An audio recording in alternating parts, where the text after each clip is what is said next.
এই কথা শুনে আমি মায়ার আবেগে দৌড়াইয়া ওদের কাছে চলে যাই, কিন্তু ওদের কাছে যাইতেও পাই না।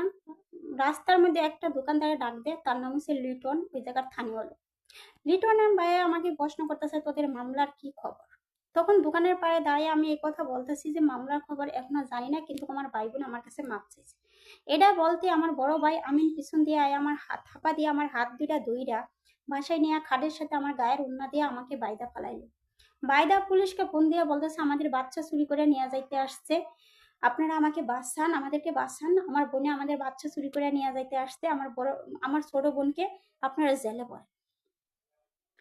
তখন এই কথা শুনে পুলিশ দৌড়ায় আসলো, আয়সা আমার নামে মিথ্যা অপহরণ 7 ধারা মামলা দিয়ে জেলে বললো যে আমার বাইস্তা তহিত আমার মামলার বাদী হলো।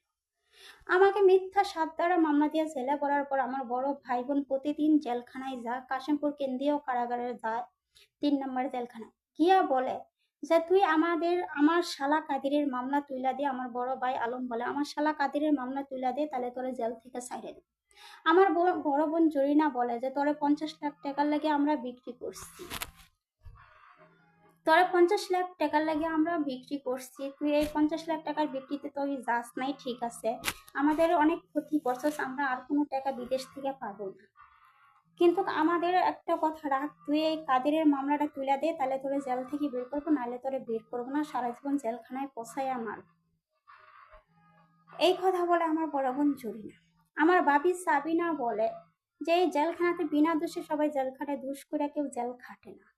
আর আমরা বড় ভাই বোন তোকে জেলে আটকেছি, তোর পিতৃ পরিচয় কেউ নাই, তোকে কেউ বের করার মতো নাই, কেউ একদিন জেলখানায় দেখতে আসার মতো নাই, তুই এই মিথ্যা মামলা এই জেলখানায় পইরা মইরা থাকবি, তোকে কেউ দেখবো না।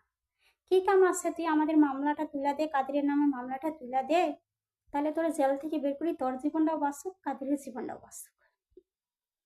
কিন্তু তখন আমি রাজি হলাম যে আগে আমাকে জেল থেকে বের করা, কিন্তু ওরা আমাকে শর্ত দিল তোরা জেল থেকে বের করবো আমরা 7 দিনের জন্য, 7 দিনের ভিতরে যদি মামলা না তুলস আবার তোরে আমরা জেলে পুরে ফেলাম।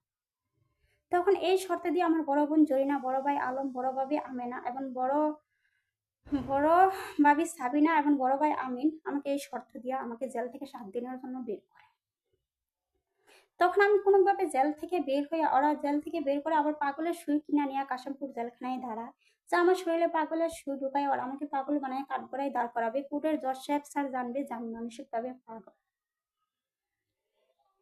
তখন ওরা আমার শরীরে যখন পাগলের সুই দিতে চায়, তখন আমি সিএনজি থেকে লাফ দিয়ে পড়ে যাই, আমার পাগলের সুই আমার শরীরে দিতে পারে না, দূরে সরে দেয়, কিন্তু সরে গিয়েও আমি পারি না, আবার ওরা থাপা দিয়ে দুইটা বাড়িতে নিয়ে যায়, নিয়ে আমার শিকল দিয়ে বাঁধার চেষ্টা করে। পাশাপাশি ভাড়াটিয়ারা আলোচনা যে এত অত্যাচার কেন করে আপন মায়ের পেটের বোনের প্রতি, নিশ্চয়ই এর ভিতরে কোনো বড় রহস্য আছে।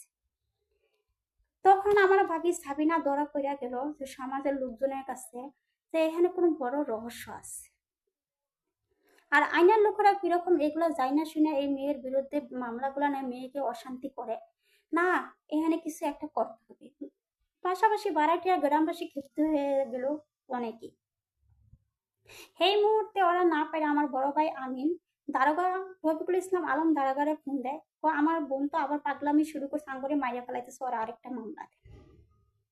তখন রফিকুল ইসলাম আলম দারোগা বললো, এই মেয়ে আপনি কি পাগল হয়ে গেছেন, কি বলেন, ওরে দেন তো।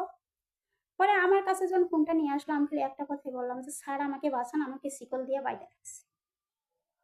রফিকুল ইসলাম আলম দারোগা ক্ষিপ্ত হয়ে বললো যে আপনারা যেভাবে বলছেন মামলা করতে যা বলছেন তাই শুনছি, কিন্তু কথা হইলো বিনা দোষে মেয়ের প্রতি আপনারা আমাদেরকে দিয়ে অবিচার করেছেন, আবার আপনারাও কেন মেয়েকে বাইরে রাখছেন, মেয়েকে ছাড়েন, না হলে আপনাদের বিরুদ্ধে আরেকটা নারী নির্যাতন মামলা হবে। আমার বড় ভাই আমিনকে যখন রফিকুল ইসলাম আলম দারোগা এই কথা বললো তখন আমাকে ছেড়ে, আর তখন আমি দৌড়াই, আমি ওদের গ্রাম থেকে অন্য গ্রামে চলে গিয়ে আবারও নিপা গার্মেন্টসে চাকরি নিই।